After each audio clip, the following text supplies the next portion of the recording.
Good morning and welcome everyone to our presentation today on the recent tax legislation known as the One Big Beautiful Bill Act.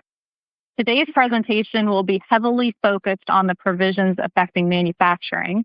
And to tell us about some of those provisions, we have with us Jim Dascenzo, our National Director of HBK Manufacturing Solutions, and Nick Demetrios, a principal in our tax advisory group. This legislation is quite complex and quite lengthy. So as mentioned, today we will be focusing strictly on the provisions that affect many of our manufacturing clients with us today. There's certainly quite a bit more within the legislation, both that affect you from a business perspective as well as from an individual perspective. So as always, we highly recommend that you talk with your tax advisor about any questions or how this legislation affects you individually. Certainly, guidance is subject to change.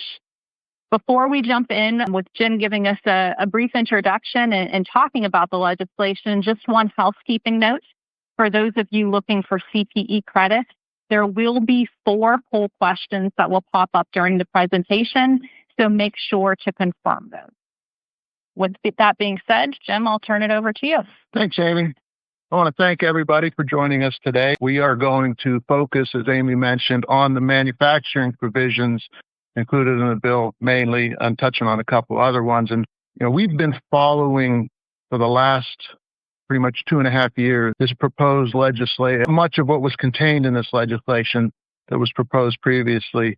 And it is impactful to companies, particularly in the manufacturing industry. So we want to thank you. And we're going to do a little bit different than we've done for those of you who have attended our webinars in the past, where we've sort of put slides up and talked through it. We're actually going to have more of a panel type discussion today with some questions. So that, again, as Amy mentioned, certainly anything you have, feel free to contact any member of our manufacturing solutions group, and we would help you if you have any specific questions. So I guess we'll get started. Also, if you have any questions throughout the presentation, please feel free to use the Q&A box. We will be monitoring those as the presentation progresses, and we'll do our best to answer as many of those as we can. If there are a large number that are unanswered after our presentation, we'll make sure to either get in touch with you directly or send some Q&A with the follow-up that comes after the presentation. So let's start with bonus depreciation. We know in the manufacturing industry, many of you are exploring new technologies, new equipment, Industry 4.0, automation, all of those kinds of different things. And as a result of that, machine and equipment purchases are really something that many manufacturers are looking at. Mm-hmm. So with that being said, what do our manufacturers need to know about the changes to bonus depreciation?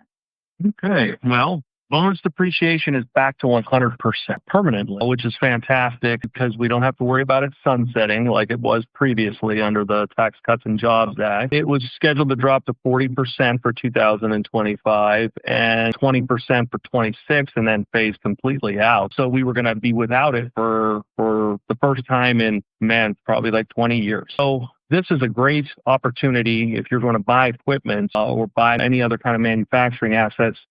There's new types of property that qualify for bonus, which we'll get into later on in the presentation. But as of Inauguration Day, January 19th, 2025, 100% bonus depreciation is back on the table. You don't have to worry about any phase outs. And what's nice about bonus depreciation is it can provide you with creating a loss on your business, which is a little different than 179, which we'll talk about next. But it's a huge opportunity to get your return on investment much more quickly for the equipment that you would buy, and it ties into a bunch of other things that we're going to talk about today. But it was a critical provision that we wanted to see changed. Yeah, as Nick mentioned, we've gotten so used to bonus depreciation over the years. I think it first came into effect after 9/11, and these last couple of years, as it's phased down, we have used 179 sort of been sitting in the background as we've been using bonus depreciation, but we sort of reverted back the last couple of years to using 179. But as Nick mentioned, you can't use 179 to create or increase a loss. So this restoration of 100% bonus depreciation, as Nick mentioned, it's permanent. meaning it's permanent until it's changed by legislation. So it'll be here for a while because it is a big incentive to a number of companies, specifically in the manufacturing and distribution industries. Yeah, and it applies to both new and used property, Right. which is nice. It applies to qualified improvement property, which has been in the law for quite a bit. Your interior changes to buildings, and the new one, the qualified production property, which we'll cover in a little bit, which could be a huge incentive to expand or build new manufacturing facilities. So, Nick, you mentioned Inauguration Day. Yeah. What happens with our clients who have not yet filed their 2024 return and they're on extension? Is there anything that they can do to more quickly depreciate assets that were purchased or put into service last year? Well, we can always use our expanded 179 exception elections. And for 2025, that stub period between January 1st and January 19th is under the old rule. The other thing you can do is, from a planning perspective, if you're not looking at creating losses, you can use the 40%, the bonus depreciation in 2025, even if you are eligible for the 100%. 2024, we are still going to be under the old rules. And if you're on extension, we're still going to be stuck with that 60% bonus depreciation, but that won't affect what we do for 2025. Perfect. Mm-hmm. So you mentioned Section 179, and with the new legislation, we have a limit increase. Yes. Can we talk a little bit about what that increase looks like? Mm-hmm. Yeah, it actually went from $1.2 million indexed for inflation to 2.5. And the purchase limitation is all the way up to $4 million now. With 179, you have to be careful with that purchase limitation, especially in different corporate controlled group environments. You can have purchase limitations apply across multiple entities. You never want to try to, if you own multiple entities, you never want to try to allocate yourself too much 179 expense because the deductions could get lost. But the fact now that we are sitting at $2.5 million is huge. 179 is not as critical now as it was for us when we did not have 100% bonus depreciation. But this 179 could take you down to zero as far as your taxable income. The carryovers are not limited to any sort of threshold. So you do get to take those in their full as you can if you do end up with carryovers because of income limitations. And sometimes, states, you've got to look at 179 from a state planning perspective, because many states don't decouple from bonus or do decouple from bonus depreciation, but do not decouple from 179. So if you live in a high tax state and you're eligible to take bonus depreciation, you may want to revert to 179 because you don't have state add backs. But it's another great option to have out there, and it helps, again, with other assets that may not fall into bonus depreciation categories are eligible for 179, like roofs and HVAC and things like that. So it's what we would help you do is come up with a great mix of using both of them to maximize your deductions for 2025 and beyond. So it sounds like this is a great planning opportunity and one where we encourage clients to talk with us about the improvements they're making as they're occurring. And as they're occurring, before you buy, let's know what your spend's going to be. Let's look and see how we can maximize bonus and 179. I think that holds true with just about anything. What we know up front, we can help plan for.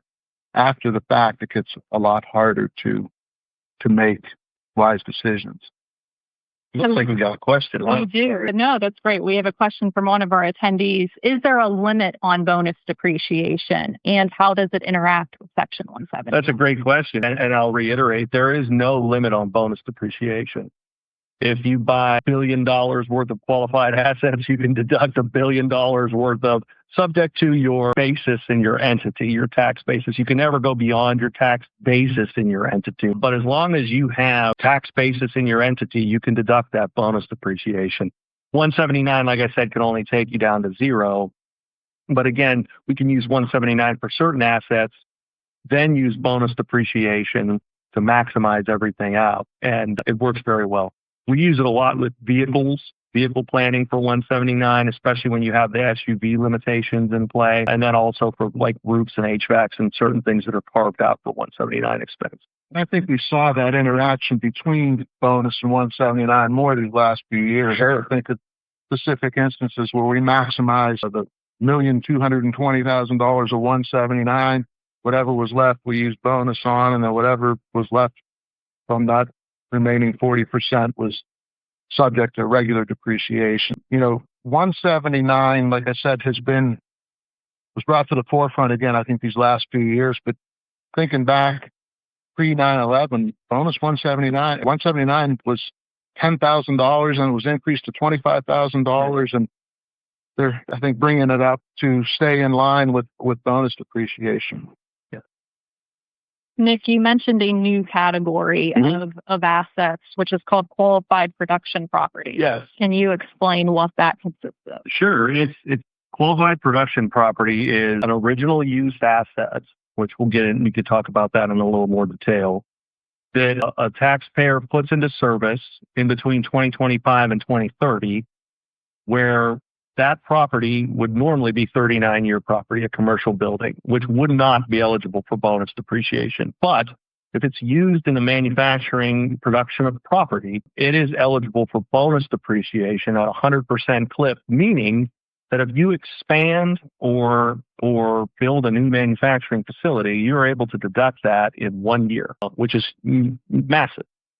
Because you could think of how much money would go into building or expanding your manufacturing facility and be able to take that as a return on investment, get that deduction, even if you're financing things, even if you're looking at this over the long term, being able to take that deduction up front is a great boon to the manufacturing industry, I believe. Now there are some caveats to that. There are, yeah. Things that are constructed. Buildings that are constructed by and are subject to a related party lease would not qualify for this. So typically in our client situations, and I would think this holds true pretty much throughout, that the operating entity does not own the building.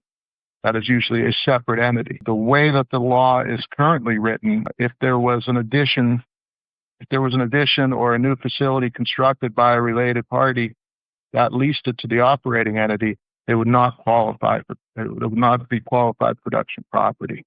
So that's something that will be followed going forward, and hopefully there will be some change to that, because I think we're not unique in that dimension. I think pretty much all companies throughout have that. It's interesting. I was down in D.C. the week prior to the bill being passed, and we had meetings with several U.S. congressmen and senators, and the qualified production property was brought up. And I spoke with the gentleman who was also on that trip with me and explained this provision to him. And he said, "Okay, we're gonna go back and talk to the senators again. So we're gonna try and get something moving on that." One of the other things that I'll mention, this is great. Qualified production property is great if you can use it. If not, cost segregation, which we've had as a tool for many, many years, can be used to carve out much of what would otherwise be subject to 39-year depreciation lives into shorter years. So anybody constructing a facility that has recently purchased a facility, we haven't looked at a cost segregation study. That's definitely something we should look at. Absolutely. The other caveat that I'll mention is the original use requirement, right? Which is important, because if it's been previously used as a manufacturing facility and you buy the building and it's already a manufacturing facility and it hasn't been shuttered for a period of time, that's not going to qualify. This is like new builds and new expansion. And so we have to keep that in mind as well. It also doesn't apply to your SG&A sections of the building. So we have to look at that. And that's where the cost segregation study can come in as being very important to take advantage and carve out the different aspects of what we're building. We also do have to talk about the legal aspects of the related party leases and what makes most sense there. And again, hopefully something changes, like from a related party standpoint. That was an old rule in our old qualified leasehold improvement property that was way back before the Tax Cuts and Jobs Act, where if you had related party leases, you were precluded from using bonus, and they fixed that. So the fact that this went through the whole process and didn't get shaken out is interesting, but yes, but hopefully there'll be some clarification on that or some easing of that restriction. Because from a legal standpoint and from a tax standpoint, it never really makes sense to put real estate in an operating corporation. Right. I've been scrambling trying to figure out why they would have written it the way that they did, and I can't come up with a good reason. So hopefully it's something that'll get fixed. Yeah. But your point about original use is very important too. Almost immediately after this passed, I had a client call and they were going to purchase a facility that had previously been used in manufacturing and had to tell them, well, it's written no, that wouldn't qualify. So, yeah. And Nick, just to reiterate the dates for the specifically for the qualified production property. Yeah. Can you reiterate those dates? Yeah, you want to make sure that you start construction in 2025 after that 1/19/25 date, and construction has to be completed, I believe, by the end of 29, but the building has to be placed in service by the end of 30. Right. Now, despite that, the cost segregation studies that you mentioned, Jim, those do not fall under that same date parameter. No, cost segregation study can be performed at any time. Yeah. Right. There's even the ability to be retroactive and go back to the purchase date in some instances. And we do have a question regarding this as well. Would one be better for an expansion to attach the addition to the current building or have a separate non-attached addition? Well, that really depends. That's a good question as well. I think if you had you can always own the assets in the operating entity, even if it is attached as like a leasehold improvement or an expansion. I think, having it broken apart wouldn't necessarily be a home run in getting the deduction or precluding you from taking the deduction. It just really depends on who owns the entity. And legal title is not necessarily the determining factor because you have to look at incidences of ownership and tracing where the funds go. And, I think that's why we need some clarification on how this is going to work with related parties. Thank you. Mm-hmm. So next, I think is the one that we've had many webinars about and have been talking about for several years now, and that's the 174 expensing and the research and development credits. So Nick, can you start us out on what has changed for the 174 expensing due to the new legislation? Okay, yeah. 174 was in the Tax Cuts and Jobs Act. Didn't immediately take effect, but starting back in about 3 years ago, what ended up happening is we had to add back our R&D spend under Code Section 174 and capitalize it as opposed to immediately expensing it. Prior to the Tax Cuts and Jobs Act and the implementation of that capitalized feature, this had always been something that we had deducted and immediately expensed for the most part. There's some caveats to that, but beyond the scope of this course. But I think the big thing now is we can expense again. Where we had problems are manufacturers with big R&D spends were subjecting themselves to income tax on phantom income. They were spending these dollars and in some instances having to add back millions of dollars of capitalization. Now, you did get to amortize the capitalized pieces over 5 years for domestic R&D, 15 years for foreign R&D. But by the time you caught up to that amortization or the timing of the add backs, especially if you keep spending every year, it was just, again, creating phantom income and sort of counterintuitive to the whole R&D, we're going to keep this in the country and we want R&D happening on domestically and we're going to reward you with R&D credits under Section 41. Those add backs were really flying in the face of those incentives. So now under the big beautiful bill, we can immediately expense. Now, there's some, again, differences in how we approach this. You can expense it. If you are not a small taxpayer, you can expense in 2025, 50% in 2025, 50% in 2026, or the full amount in 2025. If you are a small taxpayer, you can actually retroactively go back to the years where the applications were in place for add back and amend returns and immediately expense. Now, there'll be some changes to your R&D credits and some things that we'd have to work out, but $31 million is the threshold for a small business. That's looking at your 3-year previous average gross revenue. So if you fall under those exceptions, you could go back and get cash that you had previously paid in as tax on that phantom income. If you are not a small taxpayer, you can decide you want to take it all in 2025 or take it all or spread it over 2025 and 2026. There's reasons why you want to do that with NOL limitations and things like that, basis limitations, passive loss limitations, all of those things that come up after we decided what deductions we were going to take. So it's critical that this was passed. This had bipartisan support. It was one of the things that was noticed way back when. We never thought that it was going to kick in. It kicked in. It created problems for a couple of years. But now there's ways to rectify it. And it's going to provide cash in your pocket or additional deductions.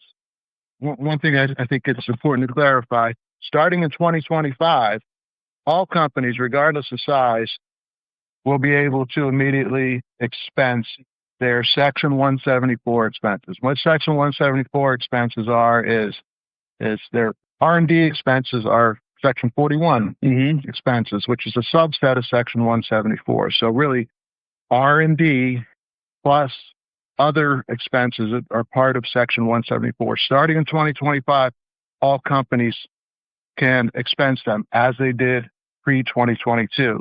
Yes. Nick was referring to as it was the amounts of unamortized expenses that have been capitalized in 2022, 2023, and 2024. For companies that have had average annual gross receipts of less than $31 million for the past 3 years, have the ability to go back and amend 2022, 2023, and 2024. If you are a large company, that is average annual gross receipts of $31 million or more, you do not have the ability to go back. Your only options are to expense those unamortized capitalized expenses either wholly in 2025 or in 2025 and 2026 equally. So there's no cookie cutter one answer for all companies. We really need to look. Nick mentioned a few things: passive loss, basis, tax rates. There's so many things to look at. I just looked at a company yesterday, and it was pretty clear the decision is to carry those forward and to use them in 25. So it's really important that you talk to your tax advisor and work through it if you do have, at the end of 2024, any unamortized Section 174 expenses. Yeah, it's the fact that there's the options out there to go back and retroactively apply this for the small businesses is great because we can immediately get cash in lieu of, some people would say, well, this is great because I don't have to make estimated payments for 2025 and 2026. So that's the same as me going back and getting a refund, but that's not always the case. Going back and getting the refund and the cash infusion could be extremely important. And, it would be better to do that. I can think of a client that Jim and I work on that is in growth mode. It's been a pain point the past couple of years paying taxes on the phantom income. So to get that cash back I know they would jump at the opportunity to do that. So we gotta look at this on a client by client basis. Well, in many cases, our clients have had, as Nick mentioned, their income artificially inflated by this phantom income. So now knowing that they are going to get that deduction in 2025, less of a estimated tax outlay. So why not go back and get the refunds, especially in the cases of if you're in a growth mode and expanding, that you would utilize that cash. So, but it'll vary on a company by company basis. And I see we have another question. Yeah, it looks like we have a couple. So the first one, does the big beautiful bill eliminate the phantom taxes retroactively for monies that were accepted via loans, which were used for R&D for an LLC, whereas the ownership is being hit with a phantom tax? So if I understand that question correctly, depending on the size of the company, there may be the ability to go back and amend prior year returns. And I think the question is saying that the the company borrowed to incur those R&D expenses that they then had to capitalize and created phantom income and thereby tax. If that company's average annual gross receipts for the prior 3 years is less than $31 million, there is the ability to go back and recoup that. If it's in excess of $31 million, you can only deduct those expenses in 25 and or 26. And then there's one more question, I believe. Yes. If my business is currently on extension, how would you handle the 174 expenditures that would be required to be capitalized in 2024? Well, we're waiting on guidance for this, but what we think is that if you had that situation, you can file the election like you would to retroactively apply this and apply it to 2024. The IRS hasn't, because if you haven't filed your 2024 return yet, there's no reason to amend your 2024 return. The amendment provisions apply to 24, 23, and 22. So we think the way that it should work is that election would be in place and you would go back and amend. You would file 24 expensing and amend 23 and 22. I don't think that you could do nothing with 22 and 23 if you file that election for 24. I think it's going to apply to all previous years. So be careful in that regard. But I think it's, again, we're still waiting on a revenue procedure or regulations to clarify this. But I don't think you need to hold your return. I think you can expense for 2024. We've kicked the tires on that a little bit. Yeah. Yeah, and we have a number of returns that's still under extension. Calendar year's coming up quick. They'll be due September 15th. Ironically, a lot of the returns are under extension because we're waiting for R&D credit studies and 174 studies to be done. Like Nick said, I think we have a position. We've sort of been holding off a little bit. I think we could pretty much move forward with it. Yeah. So, Jim, you mentioned our calendar year year-end filers. What about for our fiscal year-end filers? Are there any special considerations we need to make if you do not have a 12/31 year-end? Well, go ahead, Jim. So, we still have some returns that are actually 23 returns that are being filed for fiscal years ending in 24. There's nothing you can do with it. 23 returns, there's nothing you can do. For the fiscal years beginning in 24, there are some the options that would apply that Nick just mentioned are available. Yeah, you would just look at the tax year that you're actually filing in and you apply those same rules for 22, 23, and 24, or 25 and 26. You'd look at your 3 previous annual procedure or revenue periods based on your tax year that you're filing, which is always the year that your tax year begins in. So like Jim said, 23, we're stuck with filing that as is and then amending if we qualify. So you also mentioned, Nick, when we were first going over the changes, that this change in provision may result in some changes to past filed R&D credit. What do we need to know about the R&D credit, both looking back as well as looking forward, and how this provision affects that credit calculation? That's a great question. The biggest thing that we have to do is, if you were taking the reduced credit previously to the Tax Cuts and Jobs Act, you didn't have to add the credit back as a book tax adjustment and pay tax on it. Basically, if you think about it, you take the credit, they don't allow you to take the deduction. So you're decreasing your R&D expenses by whatever your credit is. So during these years that we've had the capitalized expenses, we were adding back all those expenses anyway. So what we were telling people to do is to take the gross credit, because there was no reason to add back the credit anymore because we were already adding back all of the capitalized expenses. That has been fixed in this, meaning that going forward, we would take the reduced credit so we don't have to add it back for a book tax difference. Now that you can immediately expense, if you take the gross credit, you're going to have to add it back as an M1 adjustment. There's reasons why you might still want to take the gross credit. There could be state decoupling and different things like that. But for the most part, going forward, we'll take the 280C election reduced credit and add it back for tax purposes or reduce our expenses, 6 and 1/2 dozen of the other, and take the reduced credit as opposed to working that strategy that we did over the past couple of years. And Jim, I know you're a huge proponent of the R&D credit. Outside of the legislation, for those clients and others on the call who may be considering the credit or may not know a lot about it, is there anything like you would like to share about the R&D credit in general? I think there's always been a bit of a misconception of what qualifies for the R&D credit. I think a lot of people think that it, involves something very scientific, technical, and whereas it is scientific in nature. Really, what it comes down to is if you use experimentation to improve a product or a process, whether successful or not, that's considered research and experimentation, actually. I use the example all the time because it's always right in front of me is a pen. You make a pen, if a company's made a pen for 100 years and they look at improving the pen and improving the process in which they make the pen, that's research and development, research and experimentation. It qualifies for the credit. So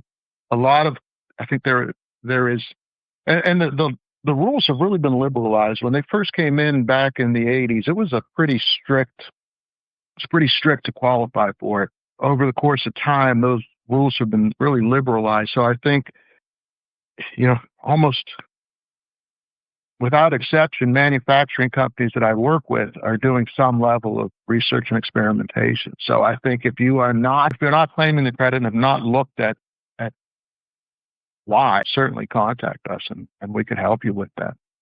I think over the past 3 years, a lot of people were afraid to even look at the R&D credit because they didn't want to have to capitalize the expenses.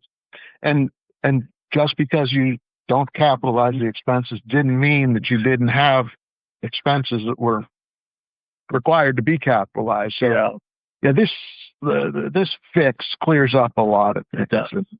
It really does. It's really welcome to not just in manufacturing, but tech companies and there's so many others that do research and experimentation that it was so counterintuitive because we wanted to bring all that back to the United States and manufacturing onshore and have innovation and it was really counterproductive to it hugely. So yes. I know we have a question about, is there anything in the One Big Beautiful Bill that would make you look at entity structure, perhaps switching from an S to a C or vice versa? No, I don't think there's anything. I mean, I think in the Tax Cut and Jobs Act, when the corporate rate was dropped to 21%, certainly for the first time in a long time, we're looking at taking companies from S to C, which was, pretty much the question prior to that. But I don't think there's anything really in here that would make us look at the entity structure. Not unless there was a change in the way that you your business and the goals that you have, because it's really the same concepts under the Tax Cuts and Jobs Act. If you are a C corporation, while you're only paying a 21% flat rate, you still have the double taxation issue to worry about, and you still have the issue of if you ever sell your company and you sell the assets of your company, really getting tagged hard on double taxation on the liquidating distribution. If you sell the stock, it's a no-brainer. But there was some discussion of lowering the tax rate on C corporations to 15% for manufacturing companies. That did not happen. If that was the case, then we would be having more of these discussions. The one thing that you have to think about is on the current landscape is you have the qualified business income deduction, which takes your marginal tax rate down from 37% to 29.6% for a S Corp or LLC. So if we're only paying 29.6% on that income, if we were a C corporation, we'd pay 21%. If we took a dividend, we'd pay another 20% potentially, and then the 3.8% Medicare surtax. So you'd actually, if you were distributing cash from your C Corp, which a lot of people distribute cash from their flow-through entities, you would be in a worse off position. Yeah, I think one of the things that was in one of the early versions of the bill was to increase the qualified business income deduction from 20% to 23%. Yeah. Now, that might have given you more incentive to switch from C to S because, again, would lower that effective tax rate. But that doesn't make it through either. So there's all kind of reasons to switch your entity structure. The big, beautiful bill isn't a tipping point. No. But if you are contemplating that, we need to talk about it because just because of the one beautiful bill, there may be lots of other reasons to switch your entity structure. Another question just came through. Is there a limit on the R&D deductions? No, there's no limit on R&D deduction. There some research and development deductions are limited in calculating the research and development credit. For instance, subcontract costs are limited to 65% rather when calculating. So you could still deduct 100% of them, but those subcontract costs that are research and development costs, only 65% of them gets utilized in the calculation of the R&D credit. Another follow-up question to the question earlier about the loans that we talked about. Would we get hit with the phantom tax if we switch to a C Corp from an LLC? We have been handcuffed on fundraising as we would get hit on the phantom tax and the time of conversion. So an LLC that has capitalized expenses for Section 174 converting to a C Corp would be able to deduct those. Yeah, I think that one we might want to have a deeper conversation on just to make sure. There shouldn't be any phantom income, but I would like to follow up with that particular person or client, and we can answer their questions on a more detailed and more intimate basis. And after the webinar, there will be an email sent to all of you, which will include Jim and Nick's contact information. You can also obtain it from the webinar screen, but if you do have a follow-up, we'll make sure everyone has that information. Yeah. Another question that's come in, we're closely monitoring U.S. policy developments that affect the EV supply chain and potential reshoring strategies. How does the One Big Beautiful Bill Act interact with the Inflation Reduction Act, particularly in items of incentives for building battery supply chains? Are there any synergies or conflicts between the two policies that manufacturers should be aware of? That's a big question. That's a good question. The Inflation Reduction Act, one of the things that they did talk about was for the chips, the semiconductors and the chips, is that you on your manufacturing facility of those entities, you add a 25% tax credit. The Big Beautiful Bill actually raises that up to 35. As far as batteries and some of those other EV type products, a lot of the tax credits associated with those have been nixed by the Big Beautiful Bill. I think I would want to look specifically to see if there's, which ones, but we do have a slide in here that talks about which one of the all of the EV and environmental credits that have been either suspended or going away as part of the Big Beautiful Bill. But I don't know if so much contradicts it, but does take away some of the tax benefits that the Reduction Act did supply. Yeah, I think this act provided many incentives for manufacturing and for reshoring, but as Nick mentioned, a lot of these tax credits were terminated. I'm just looking now, there's 3, 6, 10 specific tax credits, and most of them have to do with clean energy and vehicles. And so, yeah, that's a great question that was posed. And like Nick said, we need to take a closer look at that to see. Yeah, we can have a more discussion around that. Absolutely. Is Section 250 foreign derived intangible income affected by the Big Beautiful Bill? Yes. Yes. We don't have a slide on that one either. That was set to that they renamed it from the foreign derived intangible income to, there's an E in there now. I forget what the E stands for, but it's FEIDDI or something like that. That's not the only thing that changed. The rate was set to go down, and I'm sorry, the deduction was set to go down, which would have increased the rate, the effective rate. They shrunk the deduction decrease which has, I believe, put the rate at 14% even, as opposed to what it was scheduled to up a little bit more than that. It's not overly significant, but that was the change that they made to the FDI&I. So we have a couple other questions that come in. Before we go to those, I want to make sure that we touch on a few last Big Beautiful Bill Act provisions. Sure.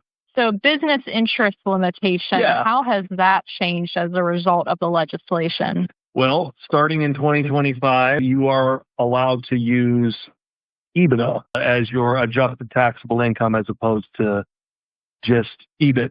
In theory, those concepts are very close. The adjusted taxable income was the concept that they created with the 163J interest limitation.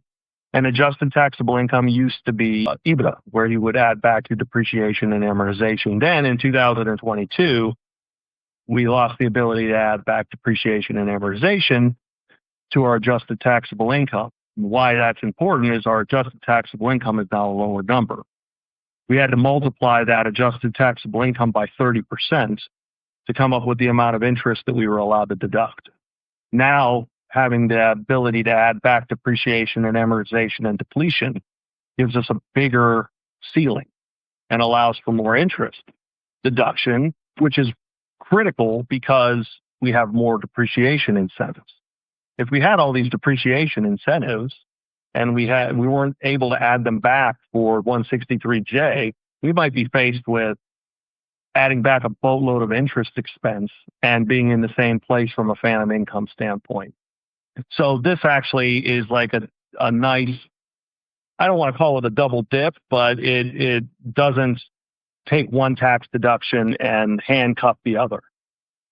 The three big items that I saw early on with all of this proposed legislation that actually came into law was restoring bonus depreciation, fixing the 174 capitalization rules, and fixing the 163J business interest limitation.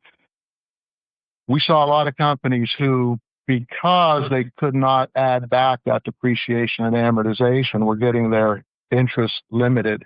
That interest did carry forward. You would carry that forward, so you wouldn't lose it. But as always,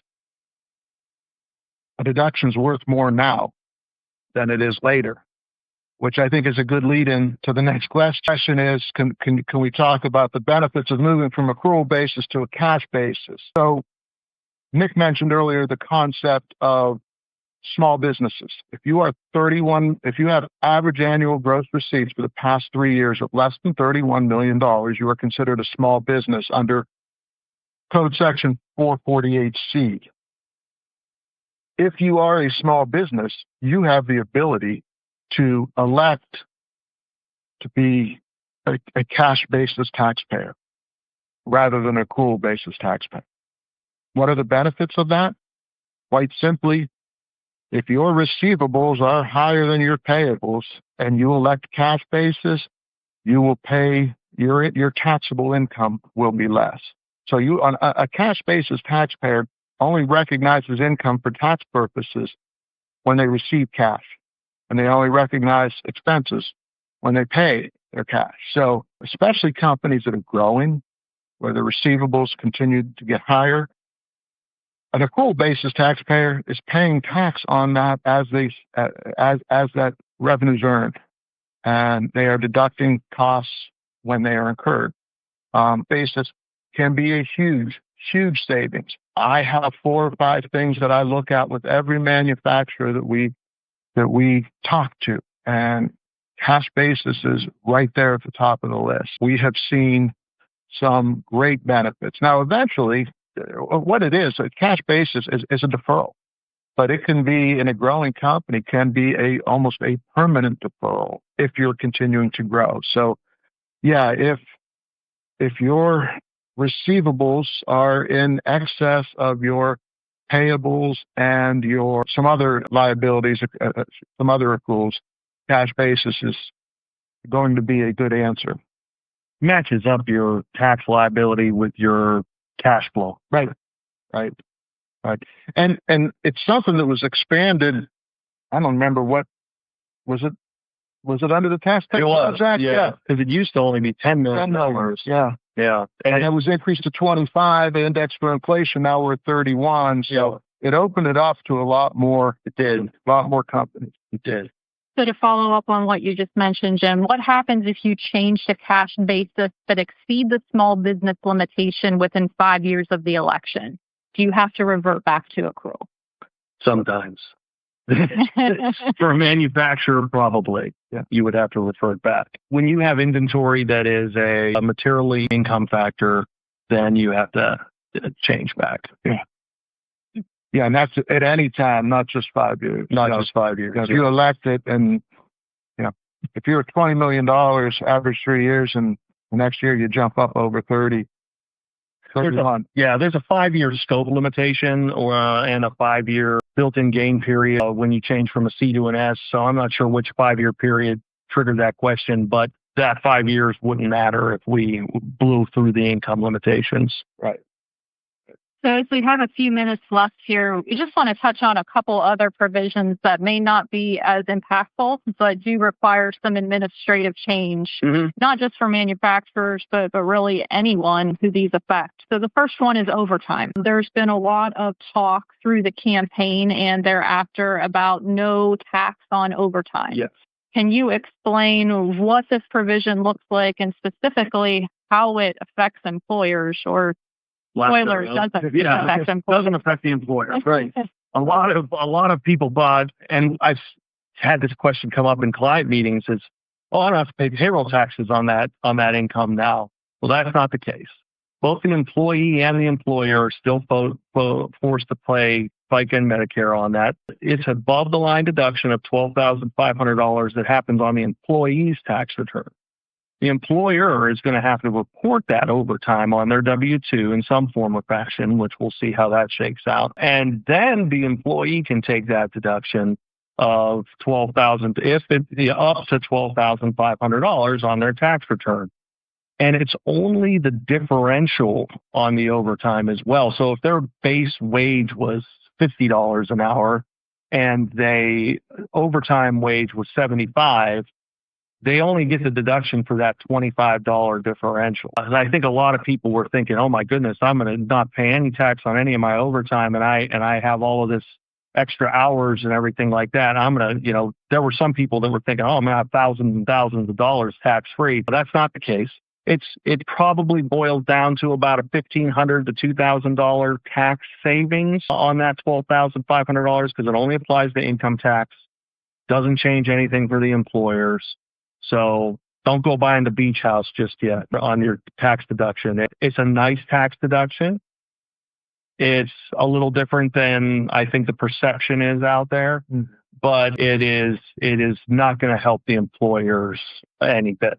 If anything, the employer has that additional administrative burden of reporting that. So it's sounded great, and it's something I'm just thinking of that we haven't talked about. It'll be interesting to see what states do. Yeah. States that start with federal AGI may have it added back. Yep. States that start with, box one of your W-2, you wouldn't get a deduction for. So that's going to be something interesting to see. But not a big item in my mind. Yes. And similar to that, from the administrative perspective, can we talk about the changes to the 1099 reporting? Yeah, and I think that starts in 2026. Yeah. So the threshold's going from $600 to $2,000, which is nice. $600 is an awfully low number. Less 1099, less administrative burden that the employers will have to face in preparing those 1099s. And, it's going to help out. I think a lot of times, I see the administrative side of this is a nightmare. You have matching issues. The IRS can try to penalize you for those. It's just the less of them we have to do, the better. Yeah, it's been $600 for as long as I can remember, and this increase to $2,000 will limit the number of 1099s that the employers will have to send, and the IRS and Social Security Administration will have to process. Also, it's going to be indexed for inflation, so it'll grow. It's been $600. Yeah, I can't remember any different. As long as I've been in the business, which is a long time. So that is one welcome addition for employers. I also strongly encourage you, if you are not filing 1099s, that you really should be. And again, 1099 should be anybody, any individual, or partnership, any non-incorporated entity that you pay 2025 $600 or more, 2026 $2,000 or more. You really should be receiving a W-9 from them so that you have all the information to report on a 1099. So, and again, we could help you with that if there's any questions. So I think we can see there is a lot in this bill. Again, we touched on a small portion of it today, but many of those provisions that heavily affect manufacturers through the current and upcoming tax year. Before we wrap up, any closing comments, Nick or Jim? I would just say contact us. We are happy to sit down and talk through these things with you. I think it's very valuable to have these discussions and brainstorm. We don't have to wait till the end of the year. We can do it now. And it's always good to talk, even when there's no new legislation, to be proactive about things. So this just gives us an opportunity to do that even earlier. Certainly, so much more can be done with planning than pre-planning than after the fact planning. And, I mentioned the three big aspects of this bill, in my opinion, are the bonus depreciation, the amendments to the 174 amortization, and the 163J business interest limitation. So there is some planning surrounding that. So we want to talk to people prior to the end of the year about it. Various other things contained in the bill. If you have questions, certainly if we haven't spoken to you, please contact one of us. I think there are some opportunities here to be very helpful to companies, all companies, and in our case, most specifically towards companies in the manufacturing space. And I think one other thing to note that Nick, you mentioned at the very start of the webinar, we're still expecting more guidance. Oh, yeah. So there may be clarifications, changes, different ways to administer some of those things that we talked about today. And we will make sure, whether via webinar, email, or other means, that we keep everyone up to date as to those new updates as they occur. And I think probably the biggest that we look to see, we talked about earlier, is a qualified production property. And that's also going to be, in my opinion, maybe the one that's going to have to happen quickly, because buildings aren't built overnight. So we want to try and get some clarification on that. And I am going to be talking to some legislators about that in the very near future. Jim, Nick, thank you so much for all of the information that you shared today. Thank you. Thank you for our attendees who joined us today. As we close up, for everyone who registered, the webinar will be sent out in the coming days. And in addition to that, there is a PDF available to you, which will also be included in the email, that gives you some summary bullets of some of the information that we talked about today. Again, not comprehensive of the full legislation, but focused on the manufacturing provisions. In addition, the follow-up email will also include Jim and Nick's contact information. If you have any questions or follow-up, we welcome and encourage you to reach out to any of your HBK advisors or Jim and Nick for that clarity. Thank you so much for attending. We'll see you on our next webinar.